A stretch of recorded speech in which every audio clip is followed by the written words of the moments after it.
নমস্কার, আমি মৌমিতা। আমার কবিতা পাঠ চ্যানেলে আমার সকল শ্রোতা বন্ধু এবং দর্শক বন্ধুকে আন্তরিক শুভকামনা জানিয়ে আজকের গল্প পাঠ শুরু করছি। আজ আমি আপনাদেরকে পাঠ করে শোনাবো প্রতিভা বসুর লেখা একখানি চমৎকার ছোট গল্প।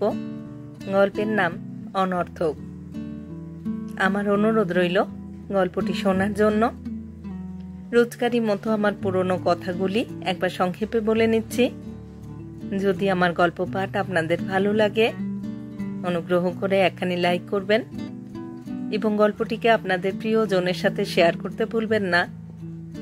আপনারা যারা এখনো আমার কবিতা পাঠ চ্যানেলটি সাবস্ক্রাইব করেননি, তাদের অনুরোধ সাবস্ক্রাইব করে সাথে থাকার।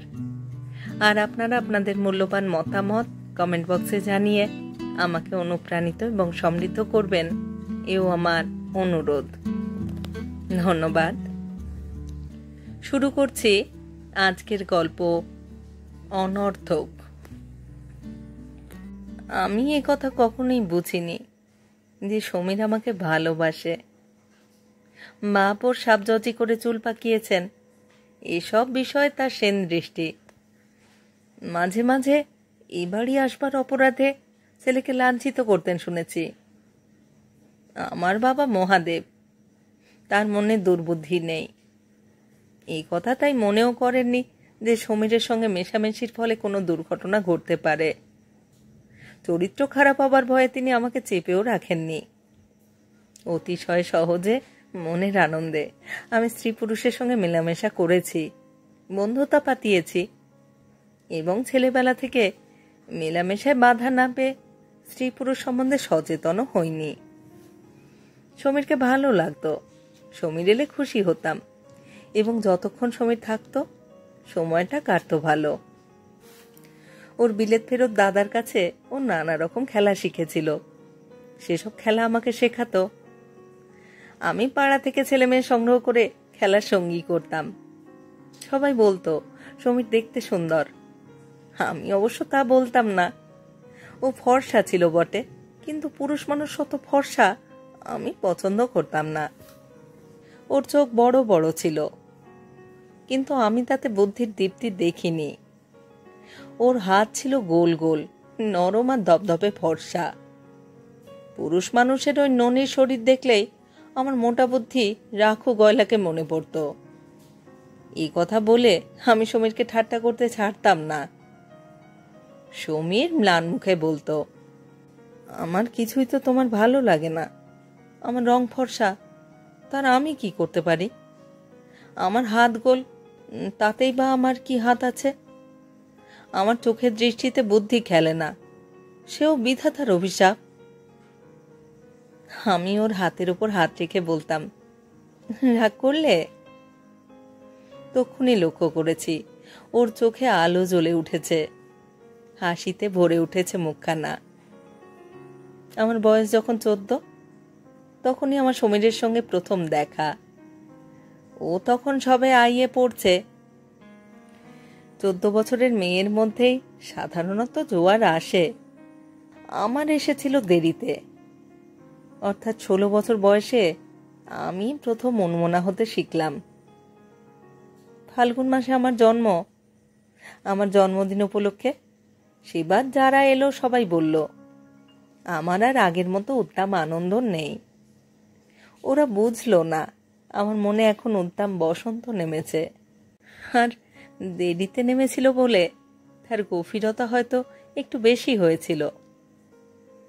সেদিন আমি একজনকে দেখে মুগ্ধ হয়েছিলাম। সে যখন আমার কাছে পান চেয়েছিল, তার চোখের দিকে চেয়ে বুক কেঁপে উঠেছিল। সমীর সেখানে ছিল, কি ভেবেছিল জানি না। হঠাৎ উঠে বাড়ি চলে গেল। পরের দিন বিকেলে এলো না, তার পরের দিনও না। আমার বাবার এক বন্ধু থাকেন ওদের পাড়ায়, বাবার সঙ্গে তাদের বাড়ি গিয়েছিলাম। সেখান থেকে সমীরের খোঁজেও গেলাম তাদের বাড়ি। ওর সঙ্গে আমাদের পরিচয় আত্মীয়তার ছেঁড়া লতায়। আর পরিচয়ের পর থেকে এমন দিন যায়নি যেদিন বিকেলে সমীরকে আমাদের বাড়ি ছাড়া কেউ দেখেছে। পারলে সে সমস্ত দিন থাকে, কিন্তু প্রশ্রয়ের অভাবে সেই ইচ্ছাও চেপে রাখতো অতি কষ্টে। গিয়ে দেখলাম বাড়িতে কেউ নেই। অন্ধকার ঘরে সমীর কপালে হাত রেখে ডেক চেয়ারে শুয়ে আছে। আমাকে দেখে লাফিয়ে উঠল। তখন বুঝিনি, কিন্তু এখন বুঝছি। ওর বুক তখন ধকধক করে কাঁপছিল। হয়তো আমার কান থাকলে সে স্পন্দন শোনা কিছু কষ্ট হতো না। এ কি, তুমি এসেছো? মুখে ওর রক্ত উঠে এসেছিল বোধহয়। দৌড়ে গিয়ে সুইচ টিপল। আমি বললাম, তুমি যে যাও না? এমনি। এমনি মানে? আমি একটু রাগ করেই বললাম। সমীর কোনো জবাব দিল না। একটু চুপ করে থেকে বললাম, পিসিমা কোথায়? বিয়ের নেমন্তন্নে গেছেন। তুমি গেলে না যে? বিয়েতে যেতে আমার ভালো লাগে না। তারপর একটু ইতস্তত করে বললে, চিন্ময়ের সঙ্গে তোমার কতদিনের আলাপ? ও, চিন্ময়! আমি উৎসাহের সঙ্গে বললাম, ও তো আমার ছোট মামার বন্ধু। আমার সঙ্গে ওই সেদিনই দেখা। ভারী চমৎকার কিন্তু। বিদ্রুপের স্বরে সমীর মুখে মুখে বলে উঠল, তাই নাকি? ওর বিদ্রুপ বুঝতে পেরে একটু যেন বিরক্ত বোধ করলাম। চিন্ময়ের মুখ তখনও স্পষ্ট আমার মনে দাগ কেটে আছে। প্রথম দেখেছি, তাও হয়তো বড় জোর ৮ ঘন্টার দেখা। অথচ দুদিন ক্রমাগত ওর প্রসঙ্গ উঠলে আমি যেন উত্তাল হয়ে উঠতাম। সমীরের কথার জবাব না দিয়ে চুপ করে রইলাম। রাগ করলে নাকি?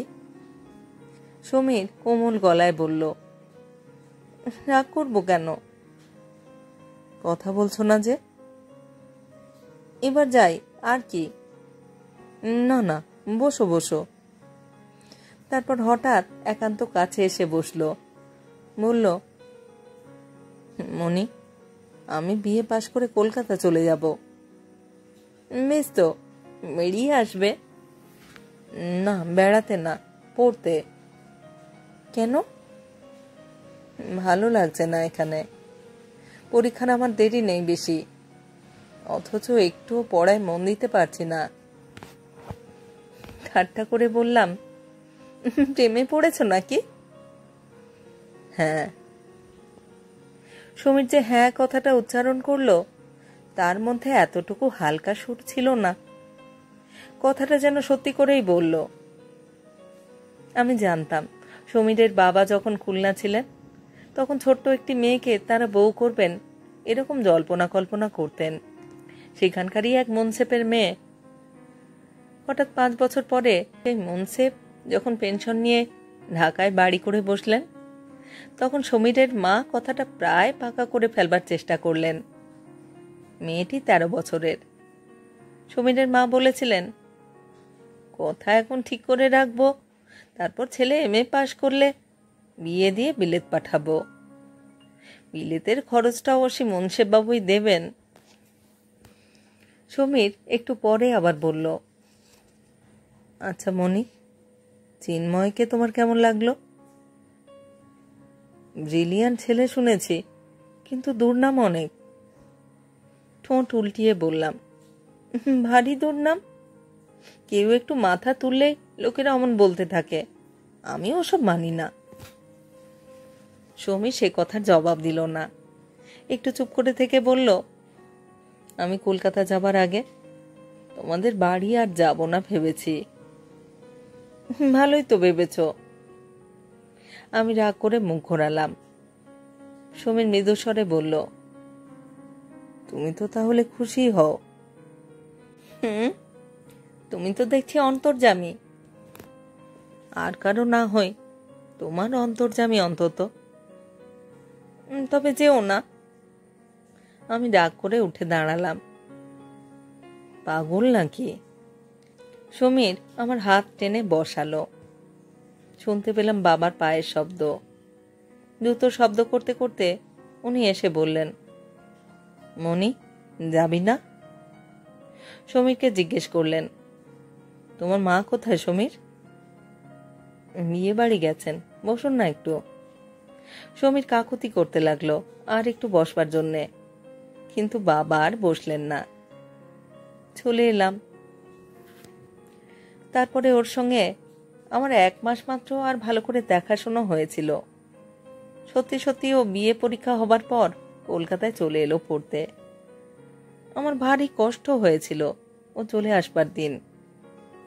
আগের দিন সন্ধ্যাবেলা যখন বলল, কাল থেকে তোমাকে দেখতে পাবো না, ভাবতে বড় কষ্ট হয়। আমার কান্না পেয়েছিল। ভাঙা গলায় বলেছিলাম, তুমি যাচ্ছ নতুন জায়গায়, আমি তো এখানেই থাকলাম, আমারই অভাবটা লাগবে বেশি। তোমার কষ্ট হবে? আমার কথা তুমি ভাববে এরকম সময়? কথাটার যেন জবাব শুনবে বলে উৎসুক হয়ে ও তাকিয়ে রইল আমার মুখের দিকে। আমি চুপ করে রইলাম। তারপর দেখা আমাদের পুরো 1 বছর পরে। ওর বাবা মাও কলকাতা গিয়েছিলেন কিছুদিন। ছেলেকে লাইক করে দিয়ে শেষে হোস্টেলে পাঠিয়ে নিশ্চিন্ত হয়ে এলেন এতদিনে। সমীরকে দেখে আমার লজ্জা করলো যেন। চমৎকার বাবু হয়েছে দেখলাম, চেহারাও বদলেছে কিছু, কথাবার্তায় দিব্যি সপ্রতিভ।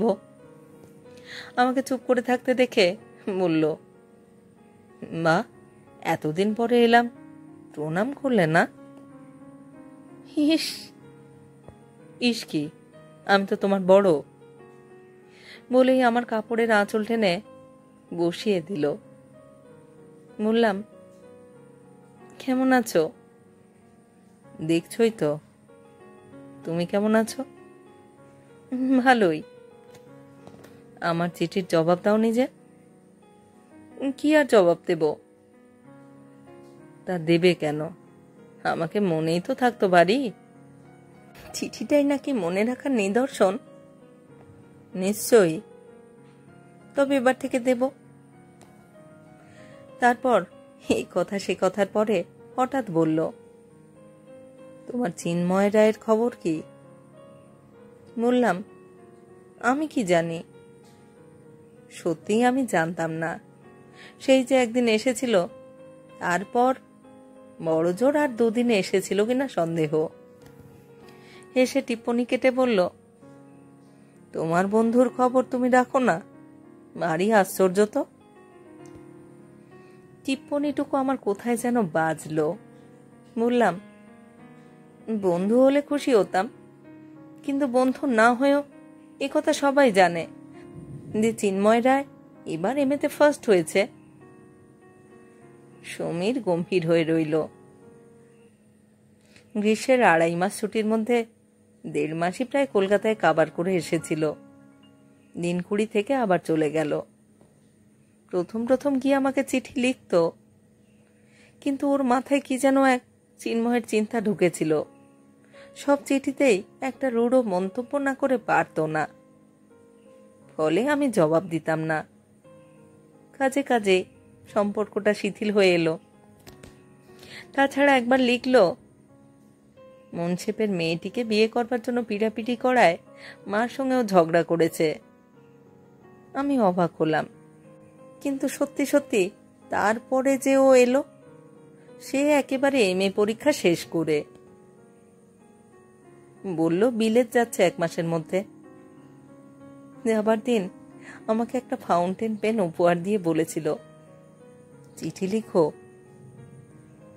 আমি সেদিন কেঁদেছিলাম। সমীরের জন্য নয়, একজন মানুষ অত দূরে চলে যাচ্ছে এইটা ভেবে। সমীর কি বুঝলো জানি না, আমার চোখের জল মুছিয়ে দিয়ে বলল, 3টি বছর, আরো 3টি বছর। আমি এখনো সম্পূর্ণ মা বাপের হাতের মুঠোয়, আমি এখনো নাবালক। কথাটা বলতে বলতে ও উত্তেজিত হয়ে উঠল। হঠাৎ পলকে যেন আমি ওর মনের কথাগুলো বুঝতে পেরে লাল হয়ে উঠলাম। কিন্তু কয়েকদিন পরেই তার মনে রইল না। একদিন বিকেলে বক্সিবাজার থেকে ফিরছিলাম ঘোড়ার গাড়িতে। প্রত্যেক রবিবার আমার এক বন্ধুর বাড়ি আমার নিমন্ত্রণ থাকতো। বন্ধুটি আমার চেয়ে কম করেও 10 বছরের বড়। নতুন ফিরেছেন বিলেত থেকে। তারপর কাজ নিয়ে এসেছেন মেয়েদের কলেজে। আমার সঙ্গে দেখা হবার কয়েকদিনের মধ্যেই আমরা বয়সের অত ব্যবধান থাকা সত্ত্বেও পরস্পরের বন্ধু হলাম। মাধুরীদি যে কেবলমাত্র আমাকে স্নেহ করতেন তা নয়, কেমন একটা বন্ধুতা হয়েছিল, যার জন্যে দুজনে সমস্ত দিন একসঙ্গে কাটিয়েও আমরা বিরক্ত বোধ করতাম না। স্নেহাস্পদের সঙ্গে মানুষ কখনোই সমস্ত দিন হাসি গল্প করে কাটাতে পারে না, কিন্তু আমরা এক খাটে শুয়ে সমস্তটি দুপুর যেরকম উচ্চস্বরে হেসেছি আর কথা বলেছি, তাতে কেউ কথা মনে করতে পারেনি যে মাধুরীদির অত ছোট আমি, এবং সমস্ত দিক দিয়েই ছোট। বৃষ্টি পড়ছিল সেদিন। সমস্ত দিন পরে বিকেল প্রায় 5টার সময় একটু যেন থামলো। আমি মাধুরীদির চাপরাশি নিয়ে গাড়ি করে ফিরছিলাম, কিন্তু একটু পরেই বৃষ্টি আবার ঘন হয়ে নামলো। প্রস্তে জানলাটা টেনে দিতে গিয়েই পথে দেখলাম চিন্ময়। খোঁজা লুটিয়ে সে ভিজতে ভিজতে চলেছে, হাতে ছাতা নেই। আদ্যির পাঞ্জাবি ভিজে, ভিতরে শরীরটা স্পষ্ট দেখা যাচ্ছিল। আমি নিমেষে গাড়ি থামাবার আদেশ করলাম, তারপর মুখ বাড়িয়ে ইশারায় তাকে ডাকলাম। গাড়ির দরজাটা ধরে মৃদু হেসে সে নমস্কার করল। সে দেখলাম তার হাসির তুলনা নেই, তার চোখের তুলনা নেই। কুণ্ঠিতভাবে বললাম, গাড়িতে আসুন। কথা কয়টা সুরে আমার মনের সমস্ত ইচ্ছা হয়তো জড়ানো ছিল। সে আপত্তি করল না, অত্যন্ত সহজে গাড়ির মধ্যে ঢুকে বলল, বাঁচালেন। তারপর সমস্তটা পথ প্রায় চুপ করেই কাটল। চিন্ময়দের বাড়ি পথে পড়ে না। আমি গাড়োয়ানকে ডেকে ওদের বাড়ির দিকে যাবার কথা বলতে যাচ্ছিলাম, চিন্ময় বাধা দিয়ে বলল, খেপেছেন? আপনি একজন মহিলা, আপনাকে ফেলে আমি আগে নেমে যাব? আপনাকেই আগে পৌঁছে দিয়ে আসি, চলুন। হেসে ফেললাম, মা, আমি তো একাই যাচ্ছিলাম। তা যাচ্ছিলেন, কিন্তু সঙ্গী যখন জুটল তাকে এই সম্মানটুকু অন্তত দিন। কি বলবো, চুপ করে রইলাম। বাড়ি পৌঁছিয়ে দিয়ে সে সেই গাড়িতেই চলে গেল। অনেক বলেছিলাম, কিন্তু নামলো না, গাড়ি ভাড়াও দিতে দিল না।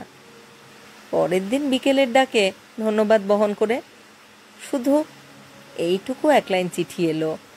জবাব দেবার কিছু নেই, শুধু সমস্ত দিন সে ইচ্ছার তাগিদে আমি উন্মনা হয়ে ঘুরে বেড়ালাম। চিঠির লাইন দুটি 100 বার মনে মনে আবৃত্তি করলাম। সন্ধ্যার নির্জন অবকাশে আবছা অন্ধকারে বসে বসে দেয়ালের গায়ে ইটের কণা দিয়ে লিখলাম, আমি তাকে ভালোবাসি। কতবার লিখলাম তা জানি না, 1 বার, 2 বার, 3 বার, অসংখ্যবার একটার গায়ের উপর একটা লিখে চললাম। এর ঠিক 6 মাস পরে আমাদের বিয়ে হয়েছিল। 6 মাসের মধ্যে 3 মাস চিন্ময় ঢাকায় ছিল, আর সেই 3 মাসেই আমরা পরস্পরকে সম্পূর্ণ বুঝতে পেরেছিলাম। এতটুকু মেকি বা ফাঁকি ছিল না। 3 মাস পরে চিন্ময় কলকাতার এক কলেজে প্রফেসরি নিয়ে চলে এলো। ভালো করে ভেবে দেখো, এ 3 মাস। সুদীর্ঘ 3 মাস পরে বাবাকে বললাম। বাবা একটু অবাক হলেন। এমন কিছু ওরা পাননি আমাদের ব্যবহারে যা থেকে একটু আঁচও করতে পারেন। তাছাড়া এ 3 মাসে চিন্ময় আর আমি চিঠিপত্র লেখালেখিও করিনি। যা বললেন, চিন্ময় তো এখানে নেই। আমি বললাম, তাতে কি? তবে কি করে হবে? আমি অত্যন্ত লজ্জার সঙ্গে অস্ফুটে বললাম, আমি লিখব। মা বাবা মুখ চাওয়াচাই করলেন। আমি কুণ্ঠিতভাবে পাশের ঘরে চলে এলাম। কয়েকদিন পরে মার নামে চিঠি এলো চিন্ময়ের মার কাছ থেকে। বিয়ের পরে কলকাতায় চলে এলাম। 1 বছর পরে শুনলাম সমীর ফিরে এসেছে। মনটা ব্যগ্র হলো দেখবার জন্যে। চিন্ময়কে বললাম, সমীর আমার অত্যন্ত বন্ধু ছিল, কতদিন পরে এলো, দেখতে ইচ্ছে করছে। চিন্ময় বলল, কোথায় আছে জানো? না, তা তো জানি না। তবে? তাই তো। মাকে লিখলাম ঠিকানার জন্যে। মা লিখলেন তিনিও জানেন না। আরও কিছুদিন পরে খবর পেলাম সমীর ভালো কাজ পেয়েছে, আছে কলকাতাতেই। আমার আগ্রহ ততদিনে নিভে এসেছিল। দেখা হলে খুশি হই, এ পর্যন্তই। হঠাৎ সেদিন সমীরের মামাতো ভাই বাবলুর সঙ্গে পথে দেখা। কথায় কথায় বললে, সমীরদার খবর রাখো? আগ্রহের সঙ্গে বললাম, তুমি রাখো নাকি? ঠিকানা জানো? নিশ্চয়ই। আরে সে যে মস্ত সাহেব হয়ে ফিরেছে, শুনছি নাকি মেম বিয়ে করে এসেছে। মা বাপ তো বিয়ে দেবার চেষ্টায় খুন হয়ে গেল। তাই নাকি? অবাক হয়ে বললাম। বাবলু একটু ঠাট্টা সুরেই বললে, কেন, তোমার সঙ্গে এত ভাব? আমরা তো তখন কতই ভেবেছিলাম। তোমার সঙ্গেও দেখা করেনি? আমি সে কথার জবাব না দিয়ে বললাম, আমাকে ওর ঠিকানাটা দিতে পারো? বাবলু এক টুকরো কাগজ বার করলো পকেট থেকে, তারপর ঠিকানা লিখে দিল। কি যে কৌতূহল হলো! ঠিকানা নিয়ে এসেই চিন্ময়কে বললাম, এই চলো না, সমীরকে দেখে আসি। তুমি যাও, আমি তো চিনি না। তাতে কি, আমারই তো বন্ধু, আর এই তো কাছে থাকে। চিন্ময়ের কিন্তু শেষ পর্যন্ত সত্যি যাওয়া হলো না। অগত্যা আমি একাই গেলাম দেখা করতে। দোতলার ফ্ল্যাট, বিলিতি ধরনের সাজানো গোছানো। বসবার ঘরে গিয়ে বসতে বয় এসে অত্যন্ত বিনয়ের সঙ্গে বললে, সাব থোড়া बैठिए, সব বাহার গিয়া। আমি অত্যন্ত হতাশ হলাম। এত কষ্ট করে বাড়ি খুঁজে এলাম, তাও কিনা বাবু বাড়ি নেই। উদ্বিগ্নভাবে বললাম, সাহেব কখন আসবেন জানো? মাথা নিচু করে বয় বিনয়ের ভঙ্গিতে বললে, এই अभी आ जाएगा माँ जी, आप थोड़ा बैठिए। বসলাম একটুখানি, তাকিয়ে তাকিয়ে দেখতে থাকলাম এদিক ওদিক। কিন্তু মিনিট 15 কাটলো, তবু সমীর এলো না। কতক্ষণ আর বসবো? তার চেয়ে বরং একখানা চিঠি লিখে রেখেই চলে যাই। বয়কে বলতেই সে পুরো নীল কাগজের একটা প্যাড আর কলম নিয়ে এলো। প্যাডের মলারটি উল্টাতেই অর্ধ সমাপ্ত একখানা চিঠি চোখে পড়ল। সমীরের হাতে লেখা এতদিনে একটু বদলায়নি দেখলাম। পাতা উল্টাতে গিয়ে হঠাৎ একটা জায়গায় আমার নামটা চোখে পড়তেই আমি থমকে গেলাম। বুঝতে পারছিলাম খুব অন্যায় হবে, তবু কিছুতেই চিঠিটা পড়বার লোভ সামলাতে পারলাম না। চিঠিটি কোনো একজন বন্ধুকে লেখা, এবং তা এই রকম,